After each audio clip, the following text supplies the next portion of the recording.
এতগুলা টাকা টাকাগুলো মাতালা ছিল আমারই রাখার জায়গায় ফ্রিজে রেখে গেছে। আমার মনে হয় কি হাসান এই বাড়ির মালিক আছে না, ব্যাংকের মালিক ছিল, নাহলে এতগুলা টাকা কেমন নেইব? এই এতগুলা টাকা তুমি রাহনের ব্যবস্থা করো। চলো কাম করি, তুমি ঢালো এনে রেখে দেখে দেওয়ার আগে চলো চলো। এতগুলা টাকা লয়ে ভেঙে যাবে কেমনে? হ্যাঁ, জ্যান থেকে পারো একটা বড় বস্তা নিয়ে আসো, ওই বস্তায় সবটি টাকা বইরা আমরা লয়ে যাঙ্গা। ভালো কথা কইছো তো, তোমার মাথায় বুদ্ধি আছে। দাঁড়াও লইতেছি, দাঁড়াও না। আম্মা, আমি আর হাসানে একটা বাড়ি ঢুকছি, বাড়ি ঢুকে দেখি মা টাকা আর টাকা, ওই টাকা ফ্রিজের মধ্যে মেলা টাকা। মা আমি হাসানের পাঠাইছি, কইছি জানতে পারো একটা বড় বস্তা নিয়ে আইও, এই বস্তায় সব টাকা বইরা আমরা লয়ে আইতাছি। মা তোরা ছোট মানুষ, এত টাকা লই আইস না। আমি আইতাছি ভাই, বস্তা আছে বস্তা। কি রাখবেন আমার এখন? টাকা টাকা পেলন আচ্ছা, বড় বস্তা নাই, 100 টাকা দেন। মা গো মা, কত টাকা! পুরো ঘর ভর্তি টাকা, যেদিক টাকাই সেদিক টাকা। শোন, আমরা দুজন ভাইকে যাই, হাসান আসলে তো টাকাটা 3 ভাগ করতে হইব। আমরা এক ভাইকে গেলে শুধু আমগো টাকা আমগো একজনে নিয়ে যাবো। চল। তুমি কথাটা কইলা কি?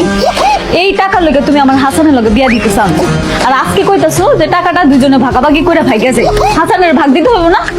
মার মাইয়া মিলা টাকা পয়সা ভাগাভাগি শুরু করে দিয়েছেন অলরেডি। টাকা কেমনে ভাগাভাগি করা যায় সেই বুদ্ধি পরামর্শ করতেছি। কলিং বলতেছে বাড়ির মালিকাই করছে। আমার তাড়াতাড়ি চলে না, টাকা পয়সা যা আছে সবকিছু লইয়া পিছের জানাতে ভাগ গেছে। এই চলো, বসে চলো।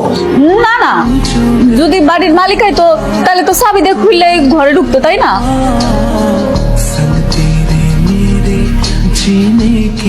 বাড়ির মালিক কে? বাড়ির মালিক আমার খালু।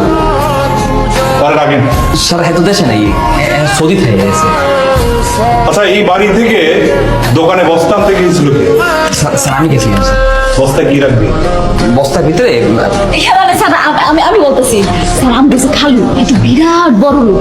হ্যাঁ, যাওনের আগে আমাকে এত সবজি কিনে দিয়ে গেছে, আলু, পটল, সিম, বরবটি, এগুলো রাহনের জায়গা নেই। আমরা মানুষ হয়েছি 2 জন। পরে কইলাম কি যে দোকানে যাও, দোকানে গিয়ে একটা বড় বস্তা নিয়ে আসো, বস্তায় করে সবকিছু গ্রামে পাঠিয়ে দিব।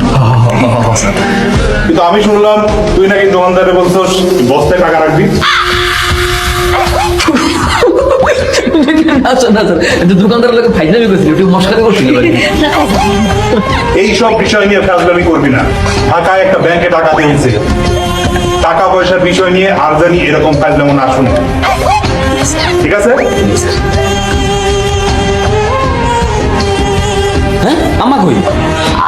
আমার তো মনে হয় বাসায় নাই। আম্মাই বাসায় নেই মানে? এখন হইবি নাকি? আমার কল দিয়ে জিগাও কই আছে?